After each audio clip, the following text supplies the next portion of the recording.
Isso eu sei que é forte, você escutar. Toda pessoa que estiver fazendo suplementação de cálcio vai morrer mais cedo.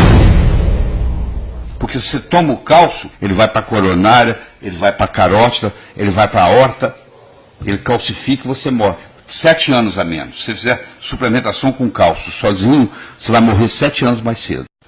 Falando em morrer mais cedo, Tola, essa questão da expectativa de vida no país atualmente, a tendência é o cidadão viver cada vez mais? Como é que está essa questão? Infelizmente, em 2005, o New England Journal of Medicine, que é o jornal médico de maior credibilidade do mundo, mostrou, pelo menos nos Estados Unidos, que a partir de toda criança que nascer, mas a partir de 2005, a tendência é viver menos que os pais. Porque eles fizeram um estudo na Universidade de San Diego, na Califórnia, no sangue de um cordão umbilical. E detectaram, um grupo de 10 pacientes, detectaram mais de 100 substâncias que não pertencem ao corpo humano, já no cordão umbilical do recém-nascido. Ou seja, nós estamos vivendo num mundo contaminado. O solo está contaminado, a água está contaminada, o ar está contaminado. Primeiro eu gostaria de dizer que o Brasil não tem Ministério da Saúde. O Brasil tem Ministério da Doença. 85% da verba do SUS é gasta nos últimos 2 anos de vida do brasileiro. O cara vive errado a vida inteira, adoece e lá no final o governo vai pagar a conta. E isso tem muito a ver com a alimentação. Hipócrates, o pai da medicina moderna, 400 anos antes de Cristo, dizia que o seu alimento seja o seu remédio e que o seu remédio seja o seu alimento. Só que, infelizmente, para começar, na faculdade de medicina, nós médicos não aprendemos sobre nutrição. Eu me lembro, eu fiz a Federal de Juiz de Fora aqui, eu sou daqui, nós fizemos 6 horas de aula sobre nutrição. 6 horas? 6 horas. Durante 6 anos, eu tive 6 horas de aula de nutrição. Então, o médico não sabe absolutamente nada sobre nutrição. E que você não sabe nem para ele como é que ele vai saber para orientar os outros. Em 2003, foi publicado o Genoma Humano, um projeto que era para durar 25 anos, foi feito num tempo recorde de 13, e no Genoma Humano nós tivemos uma grande surpresa. Todo mundo apostava que nós íamos ter em torno de 140 mil genes, o ser humano. Qual não foi a surpresa? Quando o resultado saiu e mostrou que nós temos apenas 23 mil genes. O arroz que você vai comer hoje no seu almoço tem 54 mil genes. Nós temos 23 mil. Então foi puxado um tapete na biologia. Qual foi esse? Quem manda na biologia não é a genética, é a epigenética, que é o que controla a expressão genética. E quem controla essa epigenética é a alimentação, é aquilo que você ingere. Então, a partir de agora, alimento passou a ser remédio, ou veneno, dependendo do que você ingere. Então, isso é muito libertador, porque isso faz com que você que está nos assistindo não seja refém da sua hereditariedade. Minha mãe morreu de câncer de mama, minha irmã mais velha morreu de câncer de mama, eu tenho o gene do câncer de mama, eu vou ter câncer de mama. Não necessariamente, porque não é só ter o gene, você tem que ter a expressão genética, a expressão gênica desse gene. Isso é controlado por um grupo de proteínas que antigamente chamava o lixo do DNA, hoje nós chamamos disso, são as histonas, e dependendo do que você come. Por exemplo, se você tem câncer de mama na família, e você não quer ter câncer de mama, você vai se propor 2 vezes por semana a ingerir uma crucífera. O que é isso? Um brócolis, um repolho, uma couve-flor, uma couve de Bruxelas, um nabo. 2 vezes por semana para o resto da vida. Isso não vai deixar ocorrer a expressão gênica daquele oncogene. Doutor Lê, mas até que ponto essa alimentação, né, que o senhor acaba de citar também, não está também infectada? Não, isso não tenha dúvida, que hoje nós temos agrotóxicos, mas eu diria para você que se você para ingerir um vegetal, uma fruta, com agrotóxico ou não ingeri-lo, eu recomendo que você ingira com agrotóxico. O benefício ainda é maior.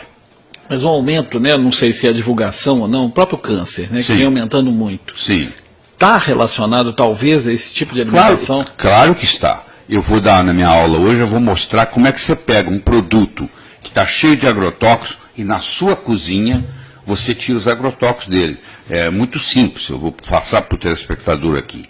Você pega a tintura de iodo que você compra na esquina da farmácia da esquina, a 2%, você pega 5 ml, 5 cc por cada litro d'água, vamos supor que você pega uma bacia, coloca 2 litros d'água. E ali você coloca 10 ml de tintura de iodo a 2%. E você coloca ali por 1 hora todas as frutas, os vegetais e os legumes que você vai ingerir naquele dia. E cobre, porque senão oxida o iodo, e deixa por 60 minutos, 1 hora. Depois de 1 hora, isso foi estudado, aquela água ali está cheia de agrotóxicos, porque o iodo tem a habilidade de quelar, de puxar o agrotóxico. Aí você joga aquela água fora, lava de novo as frutas, os vegetais e os legumes, e agora você tem na sua cozinha algo que você vai ingerir durante o dia que não tem agrotóxico. Doutor Lair, nós estamos com um problema sério na sociedade hoje, que é o problema da obesidade. Sim. O senhor acha que essa obesidade é a causa da maioria das doenças cardíacas e tudo mais? A doença que mais cresce no mundo hoje chama-se síndrome metabólica. É a pessoa que é obesa, ela tem a pressão alta, ela tem o triglicéride elevado, ela tem a homocisteína elevada e ela tem a predisposição a todas as doenças. O que está causando essa... Inclusive a Organização Mundial de Saúde, Neuza, recentemente criou uma nova doença, chama-se diabesidade. É a pessoa que chega no seu consultório diabética e obesa. Então ela recebe o nome de diabesidade, essa doença. Ela é causada por quê? Ela é causada principalmente por 4 causas. Primeiro é um distúrbio no hormônio chamado insulina. Quando eu ingiro muito carboidrato, eu aumento a insulina. E a insulina é lipogênica, faz você engordar. Segundo, é um distúrbio na adrenal. Você está com cortisol demais porque você está estressada. Terceiro, é um distúrbio na tireoide. A tireoide é a glândula responsável pelo metabolismo. E a quarta coisa, que é a mais importante de todas, é que, à medida que o tempo passa, nós vamos aumentando o estrogênio no nosso corpo. Principalmente nós homens. O homem vai envelhecendo, ele vai pegando uma forma feminina. Ele começa a ter mama, o bumbum começa a crescer, ele começa a ter quadril de mulher. Por quê? Ele está recebendo estrogênio. E não é só, se eu tomar um cafezinho quente num copo de plástico, aquele plástico, quando o café quente bate ali, libera uma coisa chamada xenoestrógeno. Isso entra no meu corpo e vai ter uma atividade de estrogenicidade. Quando você soma o distúrbio da insulina, o distúrbio da adrenal, o distúrbio da tireoide não diagnosticada e a predominância estrogênica, você cria um ambiente chamado obesogênico, que gera obesidade. Então, esse ambiente obesogênico aumentou. E com isso, como os médicos não entendem essa dinâmica, eles falam assim, você vai fazer dieta. Tem os últimos 50 anos, os médicos, a medicina vem propondo, para você emagrecer, você tem que fazer dieta e fazer ginástica. E o povo só vem engordando. Você já percebeu isso? Só vem engordando. E sempre com aquela sensação de culpa. Eu que não estou fazendo. Sensação de culpa. Eu quero que você entenda que a obesidade é uma doença que tem que ser tratada. A dica, né? Qual é o alimento que a gente nunca deve consumir, não deve ser consumido, só para a gente poder encerrar o assunto? O pão que nós comemos hoje não é o pão da época de Jesus. Nos últimos 50 anos, a concentração de glúten no pão, no trigo, aumentou 400%. Na minha casa, ninguém come pão. Eu sei que você escuta isso, não é possível. É tão bom o pão. É bom, sim. Ele tem caseomorfina, por isso que ele é bom. Ele é tão viciante quanto morfina. Se eu falar para você parar de comer pão, você vai falar, não consigo. A minha vida sem pão, eu não consigo ver. Qualquer pão? Qualquer pão. É mesmo? Até esses de grãos, esses negócios? Quanto mais integral, pior. É mesmo? Acabou com o meu prazer. Deixa eu só dar a última mensagem.